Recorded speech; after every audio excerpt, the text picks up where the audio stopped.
प्रदेश में red tape का जो कल्चर था, उस रेड टेप के कल्चर को खत्म करके रेड कारपेट कल्चर बन गया है। नरेंद्र मोदी जी स्टेज पे जाते हैं, भाषण देते हैं, ऐसे कहते हैं, भाइयों और बहनों, देश में सिर्फ दो जात हैं, एक गरीब है और एक अमीर है। देश में जात नहीं है। अरे भाई, अगर जात नहीं है तो तुम ओबीसी कैसे बन गए? आज जो लोग अमेठी को सत्ता का केंद्र मानते थे लेकिन सेवा नहीं देते थे, वो जब गाजे बाजे की तरह आए तो अमेठी के नागरिक उनके स्वागत के लिए अनुपस्थित रहे। क्या यूपी में बीजेपी को मिल गया वॉकओवर? कैसे अपने ही गढ़ में अजनबी हुआ कांग्रेस का खेमा? क्यों अमेठी में स्मृति ईरानी के घर ने कांग्रेस को कर दिया बेघर?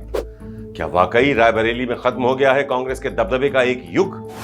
तो कहां हुई वो गलती जिसने 2024 के परिणाम से पहले ही तय कर दिया कांग्रेस का भविष्य? नमस्कार, मैं हूं संजीव चौहान और आज बात 2024 की राजनीति में कांग्रेस की वर्तमान चुनौती पर उठते सवाल और उन सवालों के इर्द गिर्द कांग्रेस के खिलाफ सेट होते नैरेटिव से बीजेपी को मिलने वाले वॉकओवर के दरमियान सपा की ओर से कांग्रेस को दिए जा रहे झटकों की। तो दरअसल राहुल गांधी पार्टी के बिखरे जनाधार की तलाश में यूपी में न्याय यात्रा लेकर लगातार आगे बढ़ते जा रहे हैं। मगर इस न्याय यात्रा से कांग्रेस की विरासत के साथ कितना न्याय होगा?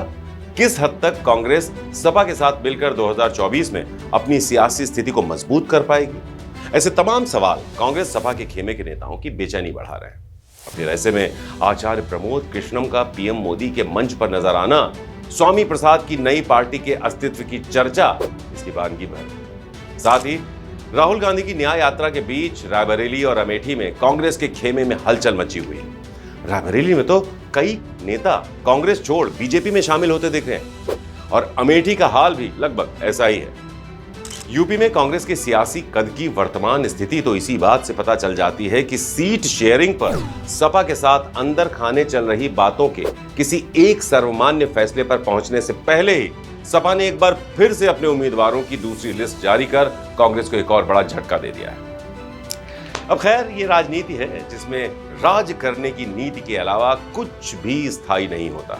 ना ही कोई दोस्त स्थायी होता है, न कोई दुश्मन, न कोई मुद्दा और न ही सत्ता।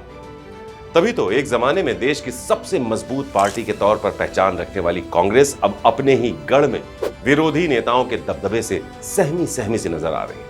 और इन सब के बीच सोनिया गांधी का राजस्थान से राज्यसभा चले जाना रायबरेली में कांग्रेस के लिए बड़ा झटका साबित होता दिख रहा है, क्योंकि ये यूपी की वही एकमात्र लोकसभा सीट थी जिस पर 2019 के लोकसभा चुनाव में कांग्रेस को जीत नसीब हुई थी। तो दूसरी ओर अमेठी में भी स्थिति कांग्रेस के लिए बेहद खराब है, जिसकी तस्दीक इस बात से हो जाती है कि कांग्रेस का कोई भी बड़ा नेता अमेठी पर कुछ भी स्पष्ट कहने को बिल्कुल तैयार नहीं है।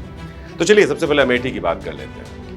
अमेठी वो लोकसभा सीट जिसने सियासत का वो दौर देखा जब गांधी नेहरू परिवार देश की सियासत का केंद्र ही नहीं बल्कि देश के तमाम बड़े फैसलों की दिशा और दशा को तय करने वाला सबसे बड़ा कारक साबित होता था। मगर अब हालात ये हैं कि अमेठी में अपने विरोधियों के सामने कांग्रेस की चुनौती चुनाव से पहले ही सिरे से खारिज होती दिख रही है। क्योंकि 2014 में जब स्मृति ईरानी ने अमेठी का रुख किया था तो उन्हें जीत भले ही नसीब न हुई हो, मगर राहुल गांधी को चुनौती देकर ही स्मृति ईरानी ने अमेठी में अपने दबदबे की दस्तक दे दी थी। और 2019 में साफ तौर पर स्मृति ईरानी ने अपने दबदबे से देश को वाकिफ कराया था और कांग्रेस के गढ़ में राहुल के वर्चस्व को बीता हुआ कल साबित कर दिया था। अब ऐसे में इस बार तो अमेठी में स्मृति ईरानी कांग्रेस से एक कदम आगे, वो वहां पर बाकायदा बस चुकी हैं।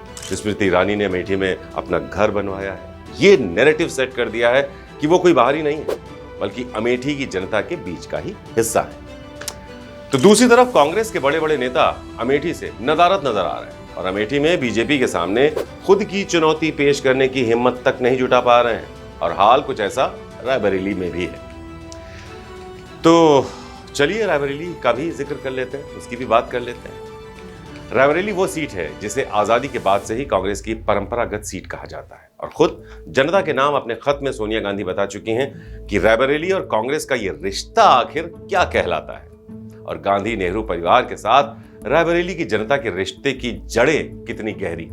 हर कोई जानता है कि रायबरेली की जनता का प्रतिनिधित्व एक वक्त में फिरोज गांधी, इंदिरा गांधी भी कर चुके हैं। लेकिन ये बात भी किसी से छिपी नहीं है कि पेड़ कितना भी मजबूत क्यों ना हो, अगर सही वक्त पर उसे खाद, पानी या देखभाल से महरूम रखा जाए तो वो खुद ब खुद मरहूम हो जाता है। बस कुछ ऐसा ही रायबरेली के साथ होता नजर आ रहा है, क्योंकि सोनिया भले ही खराब सेहत के चलते सक्रिय राजनीति से दूर हो रही हो, लेकिन उनका रायबरेली से दूरी बनाना कहीं ना कहीं कांग्रेस की रायबरेली में जड़ें खोदता नजर आ रहा है। जबकि बीजेपी का खेमा रायबरेली से सोनिया के चुनाव न लड़ने के ऐलान के बाद से गदगद नजर आ रहा है और बीजेपी को रायबरेली से बड़ी जीत की उम्मीद भी है।